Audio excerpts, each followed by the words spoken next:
Hi everybody, so today was Friday the 25th of May and honestly I can tell you it's been a very eye-opener of a day. This morning some of us didn't go to the prayer meeting and we just spent some time here reading our Bibles and spending time with God, and after that I went to the kitchen and helped Abby in the kitchen. It was a hard day in the kitchen, like a massive bag of carrots to peel and grate and chop, and Abby had like a massive pile of green beans to chop, which was so much fun. The girls, some of the other girls as well, they went and mowed the football pitch that we were doing the other day and raked it up again. Still had lots of weeds and stuff, so they picked out the weeds, which is really cool and it looks awesome now.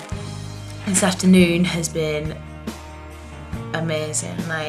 We went out to a slum called Soweto in Johannesburg, and a guy that comes to Sparrow that knows Sarah is called Cabello, or KB, and he offered to show us where he lives and walk around the slum and meet and see everything. And yeah, so we went there and literally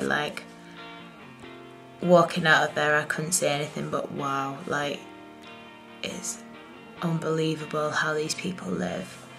And we came out of the slum and on one side there was really nice buildings with nice fences around, and on the other hand there was the slum, and it was just awful. It's literally they get a tiny patch of land to build. They had with corrugated tin build a house, and Cabello took us into his house and there wasn't much there. There was no electricity. He cooked on a camping stove, and it's just amazing. Him and his mum lived there, and his brother, and he said that his nephew had left today because he'd got into some bad stuff and just left, and he's had to rent out a place for his mum to live with clean sanitation and so that she doesn't get ill this winter. And yeah, it's just you can't believe how they live. And he said that some of the buildings have managed to get illegal electricity, and he said it's really dangerous, and he just said, yeah, it's really dangerous and kids shock themselves all the time and die. And he just said it as though it didn't really matter because it happens all the time.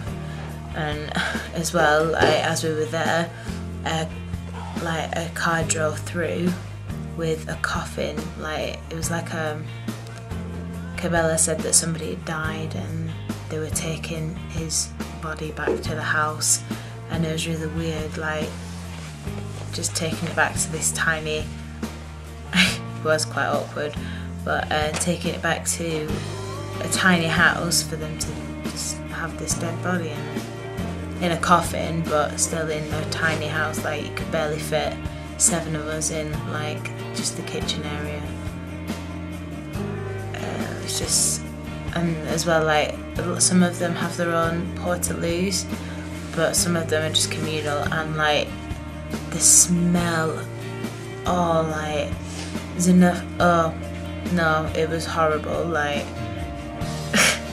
was just disgusting. And these portaloos were minging, literally minging. The toilet bit was missing. It was just a hole with stuff. Oh, you don't even want to go there. The people there are so lovely and down to earth. It's unreal. They're quite happy to say hello, and I've got a few pictures of buildings and people and stuff. And after this we went to Cabello's church, and his youth group have a dance class on a Friday night, and we went and they had praise and worship, and it was really cool. I've got some footage of that as well. And then they showed us some routines, and then Cabella got me me to teach them a routine, and they loved it. They proper loved it. And yeah, they just taught them the routine. They performed it to each other, and then Cabello he was like, right, okay, now I need to film the teacher on her own so that I can learn it and reteach it. And I was like, what? Got me up to dance it on my own. Which is quite funny, but yeah, it was cool. It's a really cool day, and we've been chatting about it, and it feels quite surreal that we were actually there today, and it's not fully hit us yet, like how like drastic it was. But I left saying, wow, like the people are amazing, like the kids are so lovely, and it's a harsh reality that none of them will ever leave it, and they were born into it, and it's just unfortunate. Sarah, our leader, said that the job, like the people who are jobless is like 40-something%, which is a heck of a lot, and the only chance that they're ever going to get out of there is with a job that's like quite well paid and stuff. But school's too far away, and they have to travel and walk a long way, and it's not ideal, and it's quite sad, but we know that God's got a plan for that place, and yeah, we just hope that Cabello carries on doing what he's doing, because he's making such a difference, and these kids love him. Like the whole community respects him so much, and it's just amazing that God's planted him there to be a witness and to carry on shining the light.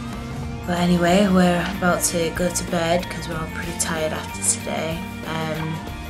Tomorrow's going to be cool. We're helping Cabello out again with a new youth group that he's starting, and then we're going to go to a market in Rosebank, which is just like an area like a market stall. It'd be quite cool to see what that's like.